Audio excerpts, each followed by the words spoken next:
Divine Intimacy, number 82. Rules for Detachment. Presence of God. O Lord, my blindness and weakness have further need of your light and strength, in order that I may follow generously the way of nothing. Meditation 1. Jesus said, the kingdom of heaven is like to a merchant seeking good pearls, who, when he found one pearl of great price, went his way and sold all that he had and bought it. Matthew 13:45-36. The pearl of great price is union with God. If we wish to acquire it, we must sell all that we possess. That is, we must detach ourselves from every inordinate appetite. Hence, St. Teresa of Avila, in speaking of detachment, says that when it is practiced perfectly, it is everything. Way 8. Of course, the spiritual life is not simply detachment, nor does it end there, but detachment practiced with perfection leads effectively to its goal, union with God.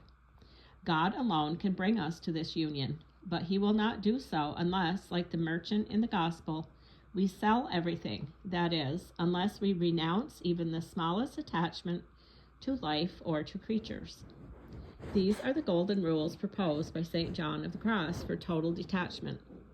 The soul must always be inclined, not to the easiest thing, but to the hardest, not to the tastiest, but to the most insipid, not to things that give the greatest pleasure, but to those that give the least, not to restful things, but to painful ones, not to consolation, but to desolation, not to more, but to less, not to the highest and dearest, but to the lowest and most despised, not to the desire for something, but to having no desires. AS 1:13,6. In this way, we shall gradually become accustomed to subduing this inordinate desire for pleasure, which is at the base of all attachments. It is like going against a current. Hence, it is a hard, tiring task, which can be accomplished only by strength of will. We must oppose the inclinations of nature and make ourselves do what is repugnant to nature. This is, however, a sweet task for a soul in love with God. It knows that everything it refuses to self is given to God, and that when it has reached the point of renouncing self in everything, of selling everything, God himself will give it the precious pearl of divine union. Meditation 2. The soul must embrace these acts wholeheartedly and strive to subject its will thereto. For if it undertakes them wholeheartedly in a short time, it will find great delight and consolation in them, working with order and discretion. AS 1:13,7. St. John of the Cross asks two things of the soul that desires to enter upon the way of the nothing. First of all, he demands decision and generosity. For anyone who has not the courage to renounce himself in everything will never reach total detachment and union with God. At the same time, he also demands order and discretion. The saint does not expect us always and in everything to choose what is most difficult, painful, or tiring, which would be impossible, both because of the circumstances in which we live and because of our physical constitution, which always needs a certain amount of relaxation. But he does ask that we be disposed to this choice. That is, we must cultivate a desire for it. He wants us to develop within ourselves the inclination and habit of doing what is opposed to our own tendencies, so that when the opportunity occurs, we can do so without being hindered by our natural repugnance. At the beginning of the spiritual life, it is especially necessary to proceed with discretion and to act according to the advice of the confessor and superior, particularly with regard to corporal mortification. It is most important that we make a firm decision to bend our will by this practice of renunciation, that we never give up on account of cowardice, and that when we have to allow ourselves a little relaxation because of expediency or duty, we do so with detachment.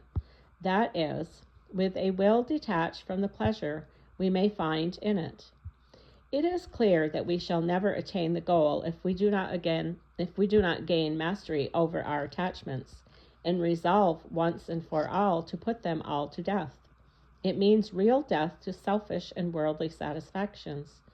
But this death will give birth to life.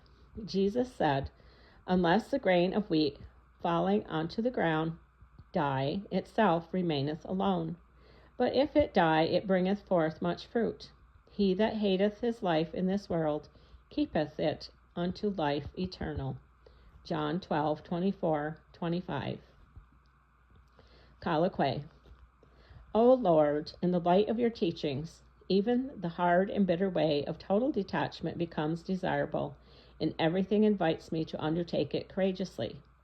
You know, however, that I am weak, and that my nature rebels at everything that is difficult, wearisome, and disagreeable. You know that it is always inclined to the things that require the least effort, to all that is easy, agreeable, and consoling.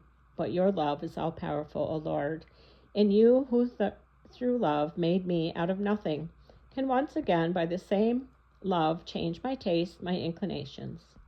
I well know that nothing but your love can inspire me to enter upon this road and give me the courage to undertake this fundamental reform of myself.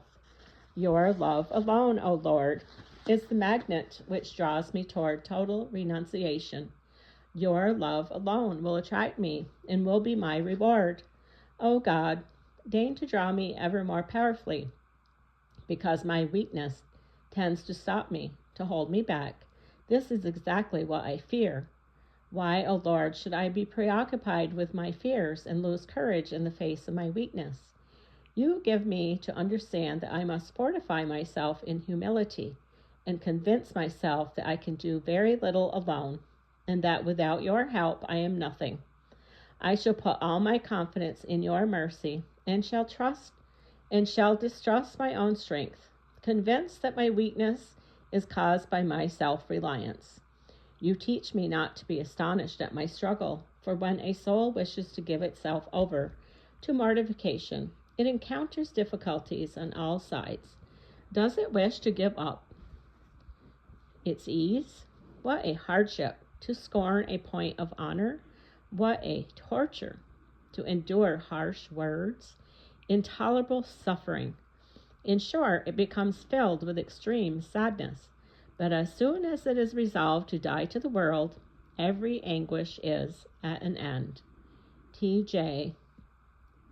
Conference, 3. You died for me, O Lord, for love of you. Make me die to myself, to my desires, to my satisfactions. I shall die to myself in order to live for you, to attain to union with you. End of number 82, Rules for Detachment.